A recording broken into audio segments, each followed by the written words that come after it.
Astaghfirullahaladzim, astaghfirullahaladzim, astaghfirullahaladzim, alladzi la ilaha illa huwal hayyul qayyum wa atubu ilaih. Ila hadratin Nabi Mustafa Rasulullah sallallahu alaihi wasallam wa ala alihi wa ashabihi wa man tabi'a dinihi ila yaumiddin. Wa ila arwahi jami'il masyayikhina wa mu'allimina wa walidina wa zawil qurra alaina wa jami'il muslimin wal muslimat wal mu'minina wal mu'minat ila arwahi wa anfaqu amwalahum wa jahadu anfusahum fi hadha al-masjid. Thumma ila rasul Syekh Qadir al-Jilani wa Syekh Muhammad al-Madani wa Syekh Muhammad Abdullah al-Banjari wa Syekh Muhammad Kasbul Anwar bin Haji Ismail al-Banjari wa ila rasul Syekh محمد زين بن عبد الغني زميل الشيخ حسن الأسنوي زميل الشيخ بكر بن حجي من الدين زميل الشيخ حسن الدين بن الشيخ محمد زميل الروح المصنف هذا الكتاب شيخ زين الدين علي نبي الشيخ محمد نووي بن عمر البنداني شيخ الفاتحة.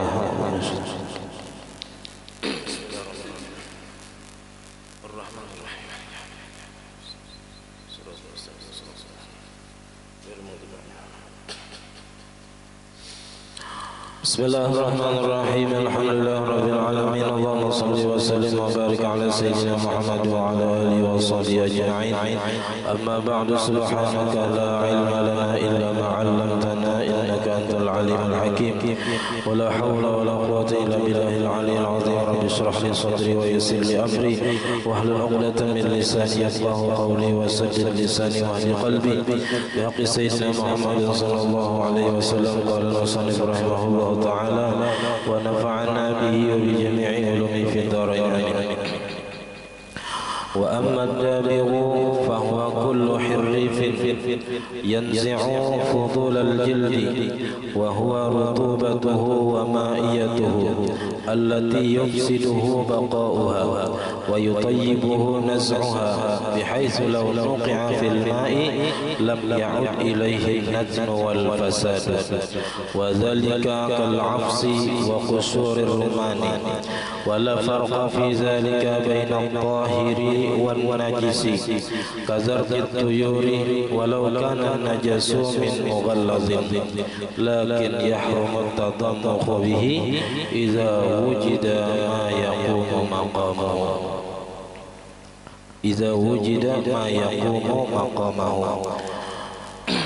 Alhamdulillah, puji dan syukur kita haturkan kehadirat Allah Subhanahu wa taala yang mana dengan limpahan taufik hidayah serta inayahnya sehingga kita semua pada malam hari ini dapat sama-sama berkumpul di masjid yang mulia ini. Mari kita sama-sama niat i'tikaf. Bismillahirrahmanirrahim. Nawaitu an a'takifa fi hadzal masjid sunnatan lillahi ta'ala. Sengaja aku i'tikaf di dalam ini masjid sunnat atas karena Allah taala. Dan kita juga senantiasa bersyukur kepada Allah yang senantiasa memberi kita nikmat-nikmatnya, di antara nikmat terbesarnya ialah nikmat iman dan Islam, dan dijadikannya kita umat Nabi Muhammad, dipanjangkan umur kita, disihatkan badan kita sehingga kita dapat sama-sama menuntut ilmu agama. Pada malam hari ini kita membicarakan tentang perantara yang ketiga untuk bersuci. Pertama, air itu dapat mensucikan daripada hadas dan najis. Adapun tanah itu dapat mensucikan dengan cara bertayamum atau dapat mensucikan najis mughallazah dengan dicampur dengan air. Nah, yang ketiga yaitu wa amman dabiru, adapun yang menyamak kulit binatang. Jadi alat yang digunakan untuk menyamak kulit binatang. Bahwa kullu hirrifin, yaitu setiap yang tajam atau kita kayak air keras gitu. Nah, setiap benda yang tajam, lain tajam kayak wasit lain. Ini tajam anunya apa jurang tenang, bisa menghilangkan lendir-lendir yang ada di kulit binatang. Jadi yanzi'u fudulal jildi, yang dapat menghilangkan atau melepaskan lendir-lendir yang ada di kulit binatang. Wa huwa rutubatuhu, dan formula ia yaitu basahnya, wa ma'iyatuhu, dan airnya yang ada di dalam kulit binatang. allati yufsiduhu baqa'uha, yang dapat merusak akan kulit tadi oleh tetapnya lendir itu di kulit atau kayak lemak-lemaknya. Nah itu harus dihilangkan dengan disamak tadi. Wa yutayyibuhu naz'uha, dan membaguskan akar kulit tadi oleh menghilangkannya. Jadi kalau dihilangkan maka kulit tadi jadi kuat dan awet. Bihaitsu, dengan sekira-kira law nuqi'a fil ma'i, jikalau direndam ke dalam air, lam ya'ud ilaihi natn wal fasadu, tidak kembali kepadanya oleh busuk dan rusak. Nah, alat untuk menyamak kulit binatang ini contohnya wazalika kal absi, dan bermula yang demikian itu seperti apas, ini nama tanaman. Tahu kita ini bisa kayak formalin itu menghilangkan lendir-lendirnya dan mengawetkan kulit. Wa qusurir rumman, dan seperti kulit delima. Nah, apapun yang digunakan untuk menyamak kulit binatang tadi, yang penting dapat menghilangkan lendir-lendir atau lemak-lemak yang ada di kulit binatang tadi. Wala farqa fi zalika, dan tidak ada beda pada yang demikian itu, baina tahiri, antara bendanya suci, wan najisi ataupun benda najis. Jadi alat untuk menyamak itu bisa dari benda suci ataupun benda najis. Kazarqit tuyur, seperti tahi burung. Jadi kalau tahi burung itu sifatnya tajam, dapat menghilangkan lendir-lendir kulit, lendir-lendir yang ada di kulit binatang, nah itu bisa digunakan untuk menyamak kulit binatang. Walau kana najasu min mughallazin, dan sekalipun adalah najisnya itu dari najis mughallazah. Cuman karena cara terakhirnya, kalau yang dari benda najis, menyamaknya itu cukup disiram dengan air. Jadi mbah disiram pakai banyu sudah suci. Atau kalau dari najis mughallazah itu disiram pakai air 7 kali, salah satunya dengan air yang bercampur tanah, maka kulit tadi menjadi suci. Lakin yahrumu tadammuhu bihi, akan tetapi haram berigat-rigat dengan najis. Di kita kan boleh berigat-rigat awak dengan najis. Istilahnya kita memalitakan, misalnya tahi ayam ke awak, nah itu hukum-hukumnya adalah haram. Jadi haram berigat-rigat, asalnya melumuri diri dengan najis. Iza wujida, apabila ditemukan sesuatu yang yaqumu maqamahu, yang menempati akan tempatnya. Kalau aja bendanya suci, maka dengan benda suci tadi kada perlu kita benda najis. Sama kayak bau obat. Kalau bau obat itu ada aja nang suci, kada boleh kita beralih kepada nang najis. Kecuali nang suci tadi kada mempan, kada ada nang mempannya obatnya. Sakit mata misalnya, apa-apa sudah kada mau juga. Ujur orang pakai bunyu kamih, ya Allah, ketika kan bunyu kamih dasar ampih.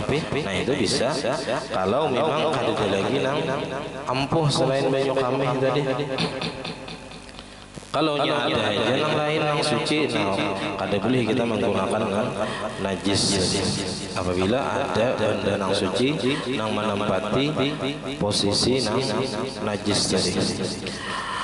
Wa kullu jildin, dan bermula setiap kulit itu najasa bil mauti, menjadi najis dengan sebab mati.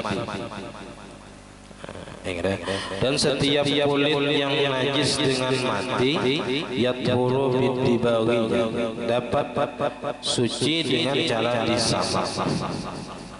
Jadi kulit apa aja yang kawan dipakai atau disamak ini, seluruh kulit binatang, kecuali karena kulit anjing dan kulit babi itu kada boleh dipakai. Jadi setiap kulit yang najis dengan sebab mati, kambing pun kalau matinya pada disembelih maka najis juga bangkainya. Bangkai kambing nang mati kalau disembelih, diranjah motor misalnya mati, nah najis hukumnya. Tapi kulitnya bisa diambil, bisa dimanfaatkan, bisa disucikan dengan cara disamak. Sucinya kulit binatang tadi zahiran wa batinan, zahir dan batin, luar dalamnya, luarnya dan dalamnya. Tapi nama alaihi minasyari, tidak suci sesuatu yang ada di atasnya daripada bulunya. Jadi kalau misalnya ada kulit harimau tapi ada bulunya, biar dia sama, nah bulunya itu kada mau suci, tetap najis. Jadi nang suci itu hanya kulitnya aja, kulitnya aja. Fala yathuru bitibawi, maka tidak suci dengan disamak. Kalau ada bulunya tadi, illa kecuali nang kada kawa disucikan sama sekali, jildal kalbi awil khinziri, kecuali kulit anjing atau kulit babi,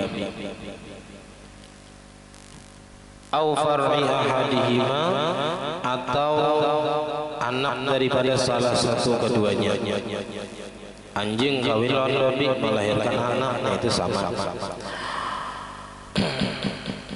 Au far'i ahadihima ma'al akhar, au far'al ahadihima ma'al akhar, atau anak salah satu dari keduanya beserta yang lain, yaitu anjing kawin lawan babi atau babi kawin lawan anjing melahirkan anak, nah itu anak daripada salah satu dari keduanya.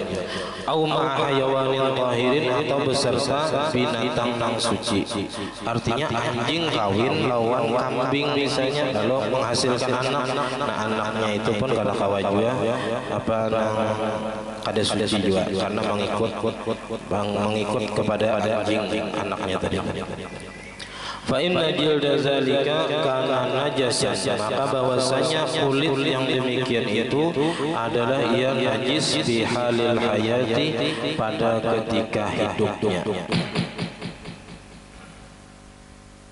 Nah jadi kulit anjing atau kulit babi itu semenjak lahir, semenjak hidup, ia sudah najis. Jadi kadang-kala disucikan dengan disamak, karena sejak hidupnya sudah najis dan najisnya mughalladhah. Nah kalau kulit binatang yang lain bisa disamak, disucikan dengan cara disamak. Nah kalau binatang yang disembelih, binatang yang halal dimakan disembelih, kulitnya itu kayak apa? Wajildul hayawanil ma'kuli al-muzakka, dan bermula kulit binatang yang halal dimakan yang sudah disembelih itu la yahtaju atau la yuhtaju ila dibawi, tidak berhajat kepada disamak karena sudah suci. Halal dimakan, ya halal dimakan karena dari sembelihan. Li'annahu tahirun, karena bahwasanya kulit binatang nang halal dimakan nang disembelih tadi tahirun, suci, ba'dal mauti, sesudah matinya, bisa babin tazkiyatihi, dengan sebab disembelihnya. Jadi walaupun ada bulunya misalnya diterbang itu ada apa lagi, karena sucinya hasil daripada sembelihan, bukan hanya halal dipakai tapi halal dimakan. Kalau kulit binatang yang dari bangkai, misalnya ada kambing mati lalu kulitnya diambil disamak, itu hanya halal untuk dipakai tapi kada halal untuk dimakan, karena hanya dimanfaatkannya hanya untuk dipakai saja. Jadi seluruh kulit binatang selain anjing dan babi itu boleh disamak. Kulit buaya, kulit ular, ya suci dengan cara disamak. Nah kalau kita bisa menukar dompet atau ikat pinggang atau tas yang terbuat dari kulit binatang atau sandal misalnya, nah dari barang luar negeri dan kita kada tahu nama produksi ini orang kafir kah orang Islam kan, nah itu kita kembalikan kepada hukum asal. Karena kita ada tahu maka kembalikan kepada hukum asal. Asalnya kulit binatang itu najis. Kalau disamak adanya kita kada tahu. Nah kecuali kita yakin dari misalnya negara Islam yang di situ memproduksi kulit-kulit binatang yang sudah disamak, hanya kita kawal memastikan kan. Tapi boleh aja dipakai, tapi kalau di bawah sembahyang nah itu kada kawal, atau karena basah. Kalau karena basah enak karena pakaian kita najis juga jadinya pakaian kita. Jadi itu nang perlu kita berhati-hati kalau menukar alat-alat pakaian yang terbuat dari kulit binatang. Kalau barangnya itu dari luar negeri. Kalau dari dalam negeri kita bisa mencek ya ke tempatnya atau dari misalnya informasi yang ada apakah sudah disamak secara syar'i atau kada. Karena ada cukup di kitab lain itu wala tafit tajmidu biturab, kada cukup sebatas dibekukan dengan tanah aja, misalnya dilapisi pakai tanah dulu atau dijamur di matahari, itu kada cukup juga. Wala bisamsi, dan tidak cukup dengan cara dijamur di matahari. Wa anjafal jildu, sekalipun kering kulitnya tadi, wa tabat raihatuhu, dan bagus baunya. Karena al-fadalat lam tazul, karena lendir-lendirnya itu hukumnya kada hilang masih. Jadi mesti harus disamak.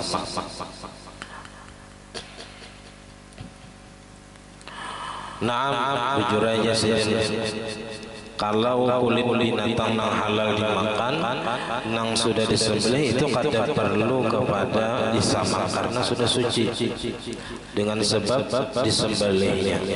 Tapi lau asabathu najasatun, jikalau mengenai akan kulit binatang yang disembelih tadi, min damin, dari seumpama darah, au nahwihi, atau seumpamanya, maka tuhira bil ma'i, dapat disucikan dengan air. Artinya dibasuh, cukup dibasuh kulit binatang halal dimakan yang disembelih, karena darah cukup dibasuh dengan air, sudah suci. Nah itu cara menyamak kulit binatang. Kita ada tagawi ini. Wa amma hajarul istinja'i, adapun ini perantara atau wasilah yang keempat untuk bersuci yaitu batu istinja, maka fayajuzul istinja'u bihi, maka boleh beristinja dengan batu wahdah, sendirian. Artinya batu warak, pakai batu aja, badalan anil ma'i, sebagai ganti daripada air. Walau ma'al qudrati 'alal ma'i, walaupun beserta mampu atas air. Kawaja banyu ada aja sebanyakan, tapi nya mencobai mengamalkan beistinja pakai batu, tapi jangan diwising, kecuali sama kantungan. Pakai batu buat dalam kantungan, ya kan? Banyak buang ke sungai gitu. Menandak di WC itu mah diganti nah. Jadi boleh beristinja pakai batu walaupun banyu banyak, walaupun banyu ada. Lakin akan tetapi, nah cuman ini kena syaratnya banyak benar. Kalau beristinja pakai batu, dan akibatnya itu banyak benar juga. Kalau banyu kan sudah bersih, kada ada lagi masalah itu, kada ada masalah apa-apa. Tapi kalau pakai batu, nah ini syaratnya banyak. Nah, lakin lahu syurutun min haitsu isti'maluhu, akan tetapi bagi batu istinja itu ada beberapa syarat dari segi menggunakannya. Cara menggunakan batunya kayak apa ada. Wa syurutun, dan ada lagi beberapa syarat min haitsu zatuhu, dari segi zatnya batu, zatnya apa, syarat-syarat batunya kayak apa. Wa syurutun min haitsul khariju, dan beberapa syarat dari segi kotoran yang keluar. wa syurutun min haitsul mahallu, dan beberapa syarat dari segi tempatnya. Jadi ada beberapa syarat yang banyak untuk beristinja dengan batu ini. Amma syurutuhu, adapun syarat-syaratnya, syarat-syarat batu istinja nih, min haitsu isti'maluhu, dari segi cara pemakaiannya. Fa amrani, maka dua perkara. Jadi cara menggunakan batu istinja itu dua. Ahaduhuma, salah satu dari keduanya, salasu masahatin, 3 kali menyapu. Jadi setiap minimal membasuh menyapu pakai batu tadi 3 kali.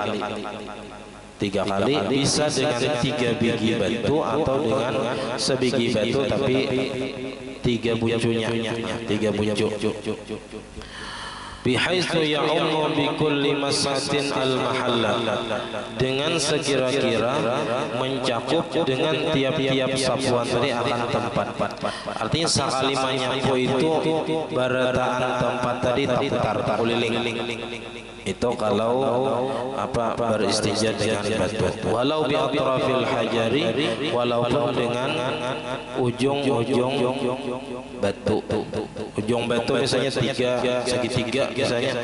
Jadi ujung yang pertama diputar di kemaluan atau di lubang burit itu caranya. Tak keliling, hanyar, ganti pulang posisinya, itu pulang sampai 3 kali. Kalau pakai 3 biji batu, harus sak puting batu itu tak kelilingnya kita menyapu di kemaluan tadi. Saniha, yang kedua syaratnya,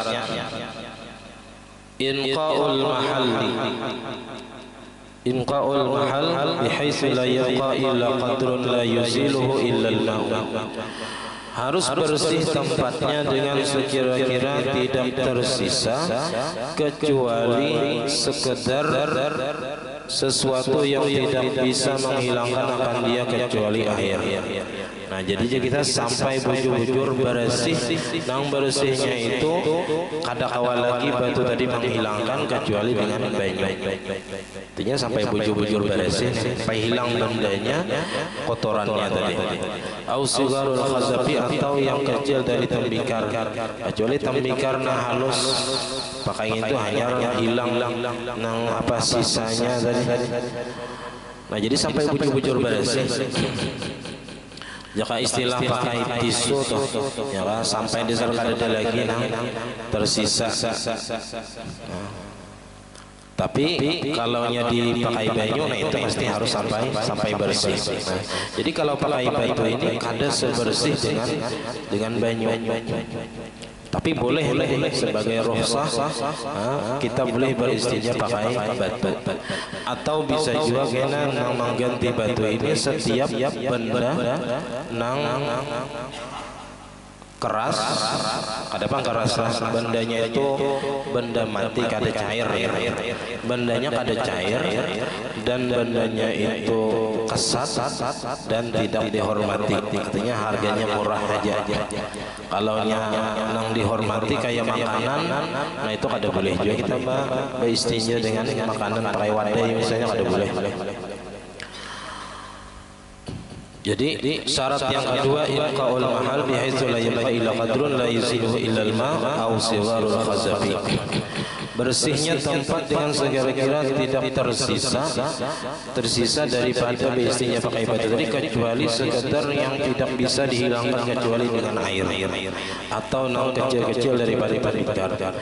Nah, amunnya 3 kali tadi masih belum bersih, Bang, masih ada lagi tersisa.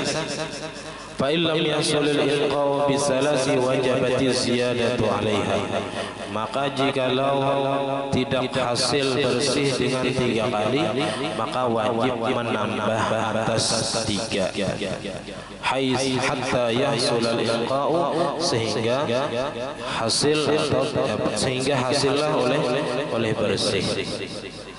Nah, jadi kalau kita ini kemungkinan bisa diganti dengan tisu.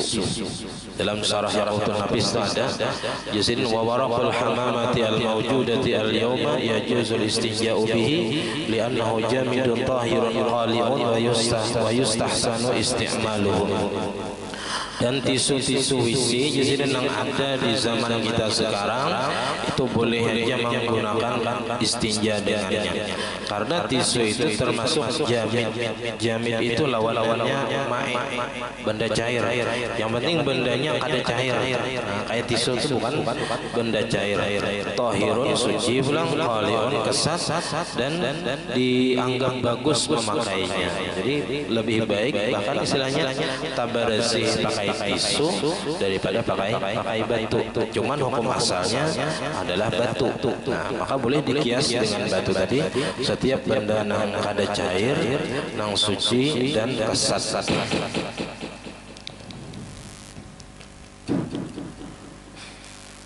Jadi bukan hanya behira, jadi kami pun boleh pakai tisu tadi. Tapi sekurang-kurangnya tiga kali. Kada boleh sekali aja. Walaupun sekali itu sudah bersih, tapi harus ditambah sampai 3 kali. Itu minimal. Nah, jadi banyak persyaratannya. Itu hanya sebuting persyaratan dari segi cara pemakaian. Nah, wa yusannul itaru, dan disunatkan ganjil. Bilanya 3 tadi kada bersih, soalnya nangka 4 bersih. Nah, sunat lagi ditambah sekali supaya jadi 5, karena itu sunat ganjil. Iza lam yasil al-inqa'u bi witrin, apabila tidak hasil bersih tadi dengan ganjil. Jadi bilanya 4 sudah bersih, nah sunat lagi menambah 1 supaya ganjil. Wa iza hasala al-inqa'u biduni salasi, apabila hasil bersihnya itu dengan kurang daripada 3. Sekali menyapu langsung bersih, biasanya pakai tisu digumpal-gumpalnya. Nah, sekali sapu langsung bersih. Bas cukuplah sudah. Wajib tatmimuha, wajib menyampurnakannya 3 kali. Tetap wajib 3 kali. Nah, itu syarat pertama. Wa amma syurutuhu min haitsu zatuhu, adapun syaratnya dari segi zatnya, dari segi batunya. Fahiya ayyakuna jamidan, maka bermulanya adalah bendanya itu jamid. Bendanya itu kada benda cair. Kalau benda cair yang lain ada kawa, kayak banyu liur itu ada kawa. Jadi jamid ini bendanya kada benda cair. Nah, bendanya kering. Tahiran suci pula, qali'an kesat, ghairu muhtaramin tidak dihormati, wala mubtalin dan tidak basah. Jadi kalau orang kaya membasuhi kekanakan pakai tisu basah itu kada termasuk istinja dengan batu ini. Nah, kecuali dengan angkaring, tisu karing. Tapi kekanak itu ada masalah, ini nang masalah nang sudah balik.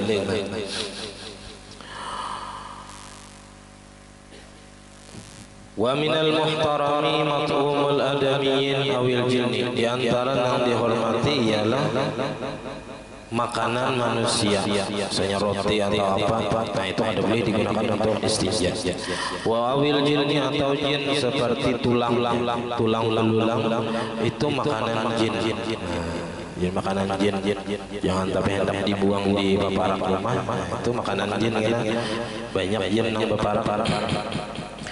Wa amma syurutuhu min haitsul khariju, adapun syarat-syaratnya dari segi kotoran yang keluar, fahiya alla yajifal khariju an-najisu, bahwa maka bermula ia bahwa tidak kering. Jadi nang keluar itu jangan kering, karas. An-najisu an-najisu yang najis. Wa alla yantaqila, dan bahwa tidak berpindah ia kada pindah ke tempat lain, kada tampaha misalnya, nah itu kada kawan yang ditampaha tadi disucikan dengan cara pakai batu atau pakai tisu, ada cukup pasti pakai batu. Wa alla yanqati'a, dan bahwa jangan terputus-putus kotorannya tadi. Amunnya terputus-putus, pagat-pagat ya kita, nah itu kada kawan juga. Jadi banyak benar persyaratannya. Wa alla yatra'a alaihi ajnabiyyun, dan bahwa tidak mendatang atasnya oleh yang lain, karena banyu jangan sampai, karena ya karena banyu nama wajib pakai banyu, ada boleh lagi pakai batu. Atau misalnya ada darah keluar juga di situ, nah maka kada kawa darah itu nang campur lawan kotoran tadi, kada kawa istinjanya pakai batu, mesti pakai banyu.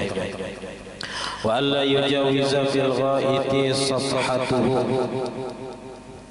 dan bahwa tidak melewati pada bahira itu apa muhara luang buritnya, nah itu jangan sampai apa kotoran tadi limpat pada muhara luang burit yang biasanya di situ kotoran tadi keluar, jadi jangan sampai ke luar pipi burit sini misalnya, nah, boleh. Jadi mesti di tang situ-situ juga kotorannya yang dihilangkan dengan batu tadi. Wala fil bauli hasyafatahu, dan tidak boleh melewati pada kami itu hasyafatahu, kepala zakarnya. Ada boleh kalau nyoba istinja pakai batu atau tisu, jangan sampai kami tadi melewati daripada kepala zakar. Wa amma min haitsul mahallu, adapun dari segi tempat, nah syaratnya satu, falahu syartun wahidun wa huwa ayyakuna zalikal mahallu farjan mu'tadan, bahwa adalah yang demikian itu adalah tempat, nah yang demikian itu tempat adalah kemaluan yang biasa, kemaluan yang biasanya di situ andaknya. Kalau kemaluannya itu di luar kebiasaan, misalnya orang itu bahira di bawah pusat sini misalnya diulahkan orang apa lubang karena nang aslinya tertutup, nah nang di lubang nang diulahkan di bawah pusat tadi, di situ kada kawa istinjanya pakai batu atau pakai tisu, mesti pakai banyu. Nah itulah persyaratan-persyaratannya, dan banyak lagi karena ada beberapa akibat-akibat yang ditimbulkan daripada istinja dengan batu ini, ada larangan-larangannya. Nah, wa haqiqatul istinja, dan bermula hakikat daripada istinja, kita tiap hari menggawi istinja nih babas sudaira apa kami. Nah, hakikatnya ialah izalatul khariji, menghilangkan nang keluar minal farji, dari kemaluan, bima'in au hajarin, dengan air atau batu. Jadi istinja tadi menghilangkan kotoran dari kemaluan kita dengan air atau batu, itu hakikat istinja. Wal aslu fi zalika huwal ma'u, dan ang asal daripada yang demikian itu, asal menghilangkan kotoran daripada kemaluan tadi adalah air. Jadi air itu merupakan asal cara untuk beristinja. Wal hajaru rukhsatun, sedangkan batu itu adalah rukhsah, keringanan hukum dari Tuhan. Tuhan membolehkan kita istinja dengan batu. Wa huwa min khasaisi hadhil ummati, dan bermula beristinja dengan batu itu termasuk khususiat umat Nabi Muhammad saja. Wa iza arada al-mustanji al-intisara ala ahadihima fal ma'u afdalu, dan apabila menghendaki orang yang beristinja membatasi atas salah satu dari keduanya, maka air adalah yang paling afdal. Jadi bila hendak salah satunya aja pakai banyu atau pakai batu, nah maka yang paling afdal pakai banyu. Nah, yang paling afdal daripada itu ada lagi, wal afdalu al jam'u bainahuma, yang paling afdal lagi yaitu menghimpunkan antara banyu dan batu, bitaqdimil hajar, dengan mendahulukan batu. Jadi batu dahulu, hanyar banyu. Makanya di Quran itu ada Allah Ta'ala memuji orang-orang Madinah itu fihi rijalun yuhibbuna ayyatatahharu. Di kota Madinah itu ada beberapa orang yang mereka itu senang mereka itu bersuci, yatatahharu. Maka di situ yaitu orang-orang yang mendahulukan beristinja dengan batu lalu dengan banyu. Nah, wal istinja'u ta'tarihi ahkamun arba'atun, dan beristinja itu mendatangkan dia oleh hukum-hukum yang empat. Jadi hukum beristinja itu ada 4 macam. Yang pertama, yakunu wajiban, adalah istinja itu hukumnya wajib min kulli kharijin, dari tiap-tiap nang keluar, najasin nang najis, tahi atau kami, mulawisin yang mengotori, membaca liputan kita. Nah itu wajib dibasuh, wajib diistinjai, baik dengan banyu atau dengan batu tadi. Cuman dengan batu tadi banyak benar persyaratannya, lebih gampang pakai banyu. Wa yakunu mustahabban, dan bisa juga hukumnya sunat. Sunat istinja kada wajib. Min dudin, daripada ulat atau cacing yang keluar, cacing karami misalnya keluar kuburan, nah itu sunat saja istinja kada wajib. Wa ba'rin bila lausin, dan tahi dengan ketiadaan mengotori karas di basuh kada kotor kada baca liputan kita. Nah itu sunat saja di istinja kada wajib. Wa yakunu makruhan, dan bisa juga beristinja itu makruh minar rihi, daripada kantut. Kantut aja berbasuh sini, nah itu makruh. Jadi bila nyetak kantut saja kada usah dibasuh, karena hukumnya makruh membasuh. Wa yakunu haraman, dan bisa juga hukumnya haram bil muhtarami, dengan benda yang dihormati, kayak wadai tadi kada boleh. Haram hukumnya beristinja dengan sesuatu yang dihormati. Nah jadi kita ini setiap hari pasti ada menggawi namanya beristinja. Maka kita perlu tahu cara-caranya, sunat-sunatnya, dan adab-adabnya juga kena. Nah, dan kita yang perlu perhatikan adalah cara mensucikannya ini. Nah harus bujur-bujur kita perhatikan dari cara mensucikannya atau dari banyunya dan yang lain-lainnya. Karena ada kisahnya, kisah orang yang disiksa di dalam kubur karena ia meremehkan dosa kada tiis bakami. Jadi karena kada bujur-bujur betiis bakami, karena itulah ia disiksa di dalam kubur. Jadi dalam kitab anak itu ada diceritakan tentang cerita orang-orang yang disiksa di dalam kubur karena dosa yang istilahnya itu ringan, nang kada terlalu berat, cuman ini main tinggalkan. Diceritakan daripada Abu Hurairah radhiyallahu anhu, Sidin berkata, kunna namsi ma'a Rasulullah sallallahu alaihi wasallam, kami suatu hari berjalan bersama Rasulullah sallallahu alaihi wasallam, famararna ala qabraini, kami melewati, ujar Abu Hurairah, atas 2 kubur, faqumna ma'ahu, maka Nabi berdiri dan kami berdiri beserta Nabi, faja'ala launuhu yataghayyaru, maka jadilah warna muha Nabi itu berubah kayak habang itu, hatta ra'ada kammu qamisi, sehingga menggetar oleh lengan tangan baju gamis Nabi. Faqulna ma laka ya Rasulullah, kalau kami kata, ujar sahabat, kenapa pian ya Rasulullah, maka jadi berubah nih muha. Faqala ama tasma'una ma asma', apakah kalian tidak mendengar apa yang aku dengar? Faqulna wa ma zaka ya Nabi Allah. Lalu kami kata ujar sahabat, apa garang ya Rasulullah nang pian dengar?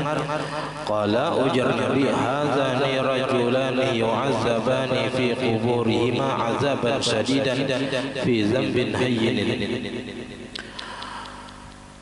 Ini dua orang laki-laki disiksa di kubur keduanya dengan siksa yang bersangatan pedih. Nah, karena satu dosa yang sangat ringan, dosa yang sangat enteng. Ai fi dzannihima, dalam tafsirnya menurut sangkaan keduanya itu dosanya ringan aja. Au hayyinin alaihim ijtinabu, atau ringan aja bagi keduanya itu menjauhinya, artinya nyaman aja menjauhinya. Lalu faqulna bima zaka, dengan sebab apa yang demikian itu? Qala kana ahaduma la yatanassahu minal bauli, adalah salah satunya ujar Nabi yang daripada nomor dua ini yang disiksa ini kada bersih daripada kami, artinya masih ada lagi sisa kami itu. Nah, lalu dibiarkannya lalu keluar menajisi lawan pakaian, lalu kena dibawa sudah yang itu pakaian yang najis tadi dibawa sudah yang kada sah, hukumnya apa wudunya kada sah karena batal. Nah, jadi mesti kena ada cara-caranya untuk istibra. Dalam istilah fikih itu ada istilah kena istibra, artinya batiis. Kalau dalam masalah kami bisa dengan badihem atau dengan diurut-urut kena, supaya bujur-bujur tiis kita kami kada ada lagi keluar sesudahnya. Nah, wa kana al-akharu yu'dhin nasa bilisanihi, nang seikungnya aja Nabi katujuh menyakiti manusia dengan lidahnya, katujuh menyambati orang, katujuh mengganggu orang dengan ucapannya. Wa yamshi bainahum bin namimah, dan ia berjalan di antara manusia dengan ma'adu domba, ma'adu orang aja supaya orang bakalahi. Nah, lalu fada'a bijardataini bijaridatain, lalu Nabi meminta dengan dua pelapah kurma min ahli daripada pelapah kurma. Faja'ala bi qabrin wahidatan, maka Nabi menjadikan pada tiap-tiap satu kubur sebuting. Jadi sebuting kubur sebuting pelapah kurma, sebuting kubur sebuting pelapah kurma. Lalu qulna ya Rasulullah, wa hal yanfa'u dzalika, apakah daun kurma tadi bermanfaat bagi mayit yang disiksa di kubur tadi? Qala na'am, ujar Nabi, iya. Pelapah kurma tadi yukhaffafu anhuma, diringankan siksa daripada keduanya, madamata rabbataini, selama keduanya masih hijau, masih basah. Jadi apa pelapah kurma itu dapat meringankan siksa kubur dengan sebab apa daun kurma tadi masih bertasbih. Lalu dari situlah kita bisa mengambil istinbat juga, kalau daun kurma bertasbih itu dapat meringankan siksa mayit yang di dalam kubur, apalagi manusia yang bertasbih, anaknya yang bertasbih berzikir mengirimi ke kubur kuitannya baginanya ya kan, nang apa daun kurma aja itu bertasbih dapat meringankan siksa kubur, apalagi manusia, anak, keluarga, tetangga kita kirimi orang-orang yang di kubur itu begini kawa meringankan siksa di kubur, paling kadang menghibur mereka yang ada di dalam kubur. Nah, sampai di sini pembacaan kita. Insyaallah minggu yang akan datang kita membahas tentang rukun istinja. Jadi ada rukun-rukunnya juga istinja ini. Salah khilaf maaf, wallahu muwaffiq ila aqwamit thariq. Assalamualaikum warahmatullahi wabarakatuh. Al-Fatihah.